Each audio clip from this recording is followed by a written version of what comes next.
ቲክቶከሩን በቁጥጥር ስር ማሉን የአዲስ አበባ ፖሊስ አስታወቀ። ያልሰንድ በላይ ማግባትን ካፊሮች ማለትም ክርስቲያኖች እንደ ሹባት ስለሚያነሱትና ሙስሊም ወዳጆቼ ካሁን በፊት ሲስተካከሉበት የነበረ ፔጅ ከፓስወርድ ጋር በተያያዘ ማስቀጠል አልቻልኩም።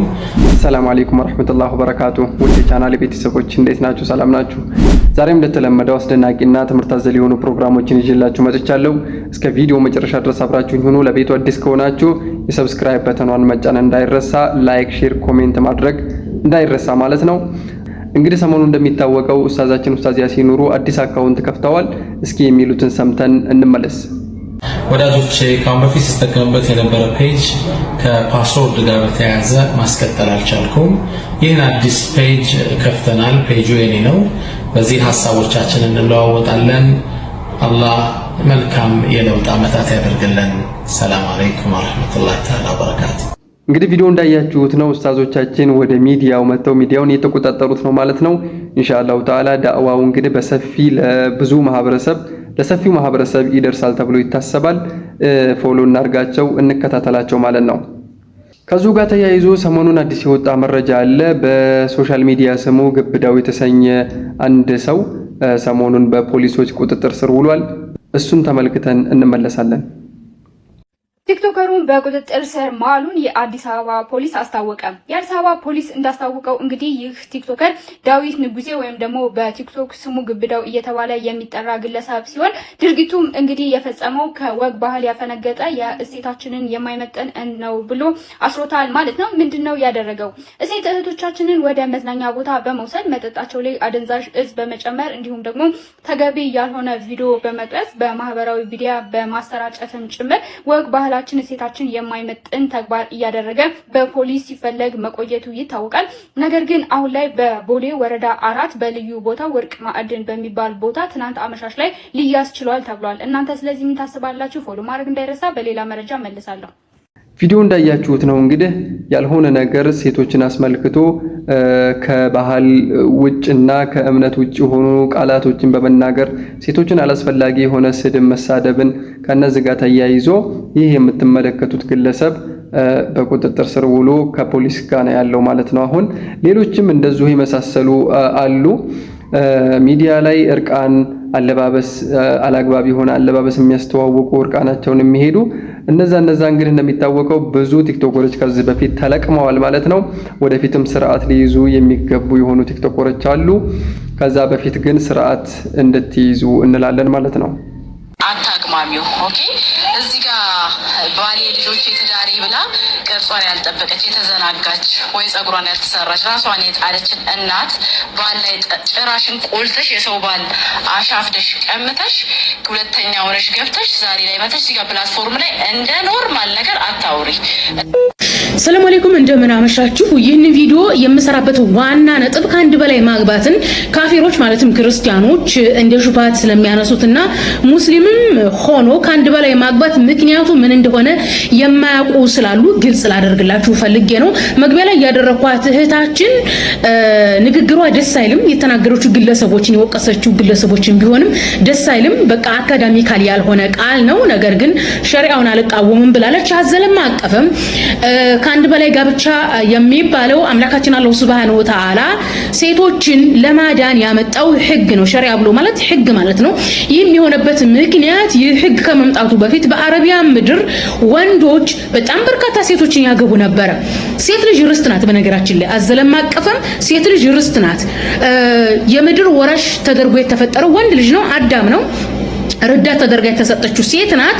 ስለዚህ አንድ ወንድ እዚህ ምድር ላይ ያለን ነገር ለራሱ ንብረት አድርጎ እንደሚይዝ ሁሉ ሴትም ለወንድ ልጅ እንደ ንብረት የምትቆጠር ናት፣ ርስት ናት። ኦኬ። ስለዚህ በእንደዚህ አይነት አመለካከት 20-30 ሚስት የሚያገቡ ወንዶች ነበሩ። በዚህ ሰዓት ሴቶቹ ይጎዳሉ። ልጆችም የሚወልዱ ከሆነ በኢኮኖሚ ሊጎዱ ስለሚችል አምላካችን አላህ ሱብሃነሁ ወተዓላ እንደዚህ አይነትን ዘልዛላ ወንዶችን አንድ ብቻ አግቡ አለ። እንደውም እስልምና አንዲት ሚስት አግቡ ብሎ የሚል ሃይማኖት ነው።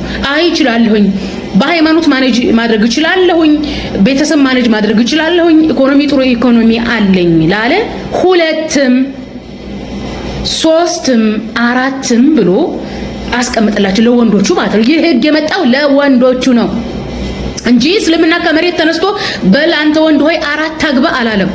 30 ሚስት ስብርቅ እንደውም ነብያችን አለይሂ ሰላቱ ወሰለም በነበሩበት ዘመን አንድ ሰው 19 ነው ከዛ በላይ ሚስቶች ነበሩት እንደ አስፈቱት 19 እና ከዛ በላይ ሚስቶች እንዲያስባችሁት እንዴ ነው የሚያስተዳድራቸው እያገባ ይቺን ናት እያለ እሱ የፈለገበት ይሄዳል ያቺ ወሌላ ታገባ ያከሊ ርስት ናት ተብላለች ሴት ልጅ ርስት እስከሆነ ድረስ ያከሊ ሚስት አከሊ ይዟታል ነው ይሄን መረት ያከሊ ይዟታል እንደሚባለው አስባችሁታል እንደዚህ ስለሆነ ለሴቶች መብት የመጣ ህግ መሆን መታወቅ አለበት ነው እንግዲህ ታውቃላችሁ ካፊሮች 2 ማግባት 3 ማግባትን ልክ እንደ ዝሙት ወይንም ደግሞ እንደ ትልቅ አጸያፊ ነገር አድርገው ነው የሚያስቡት ማለት ነው ነገር ግን የሚገርመው ነገር የእነሱ መጽሐፍ ላይና የእነሱ እምነት ላይ 2 ማግባትን የሚከለክል ነገር አለመኖሩ ነው የሚገርመው ነገር ግን ሙስሊም ላይ ሲሆን አስተያየት መስጠት መተቸት እንደ ነውር አድርጎ መመልከት ይህ አግባብ ያልሆነና አላዋቂነታችሁን ነው የሚገልጸው ማለት ነው በእስልምና አንድ ህግ ወይንም አንድ ሸሪዓ ሲደነገግ በውስጡ በጣም ብዙ የሆኑ ጥቅሞችን ይዟል ነገር ግን ሴቶችን 2 ወይንም 3 አድርጎ ማግባት ጥቅሞችን ብንዘረዝር በጣም ዛሬ ላይ ሰዓት ላይ በቃን ይችላል ማለት ነው ይህንን ሱና ባለመተግበራቸው ነው ውጮች እስከ ሴትና ሴት ድረስ እንኳን ወሲብ ለመፈጸም የደረሱት ማለት ነው እስልምና ምንኛ ያማረ የሆነ ዲን ነው ሌላው እስኪ የቆየ ቪዲዮ ቢሆንም ሁሱንና እፎይን ተመልክተን እንመለስ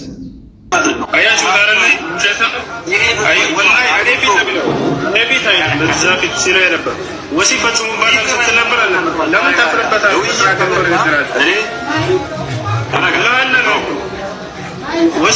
ባታ ለምን አረጋችኋለሁ መላክ በያቁም በልስካቱ ወደሰሚከዱ ማለት ባታ በላንተ ወንድ ልጅ ከሆንክ አትፍራ በተናገርከው ነገር ምክንያቱም ማስረጃ ነበር ሰውየው ሐዲስ ላይ ወሲብ ፈጸመባት የሚል ማስረጃ አውጣ ያላ አውጣ ኦኬ 9 ዓመት ማግባት ሲኖር አውጣ ማስረጃ ነው የምፈልገው ያንተን ወሬ አይደለም ማስረጃው ወሲብ ፈጸመባት በ9 ዓመት ማስረጃ ኮንሱሜት ወለላ አውጣ ያላ አውጣ ታሪ 5134 ክፈልና አውጣ ማስረጃ አንተ የተናገርከው ማስረጃ ወሲብ ፈጸመባት የሚለውን ያሳየ ነው ያላ አውጣ 9 ዓመት ሙሉ አብራት ሲኖር አውጣ ማስረጃ ያለው ማያች አይደለ ስራ ያዛያች ማለት ለማን ይሳደባል ሁለተኛ እንዲህ አይነት ወሬ አንተ ትልቅ ሰው ነህ የሌለ ነገር ታወራለህ ተሸውራችሁ ተሰናለው ማለት ወላ ክርስቲያኖች እየተጫወቱባቸው ነው ያሰው አንድ የሚያውቀው ነገር የለም ማስረጃም ታሲባል ያያችሁት አይደለ ህፃን ልጅ ነው 9 ዓመት ያለች እንትን ይላል እንግዲህ ጨመቃው እንደቀጠለ ነው ማለት ነው ሁሱ ጋር መጥቶ ያለ ማስረጃ ማውራት ሐራም ክልክል ነው ማለት ነው እንግዲህ ለዛሬ ይዤላችሁ የመጣሁት ቪዲዮ ይሄን ይመስላል ለቀጣይ ደግሞ ኢንሻአላህ የሚገራረሙ ቪዲዮዎችን ይዤ እመጣለሁ እስከዛው ድረስ ቤቱን ሰብስክራይብ እያደረጋችሁ ጠብቁኝ ወሰላሙ አለይኩም ወራህመቱላሂ ወበረካቱሁ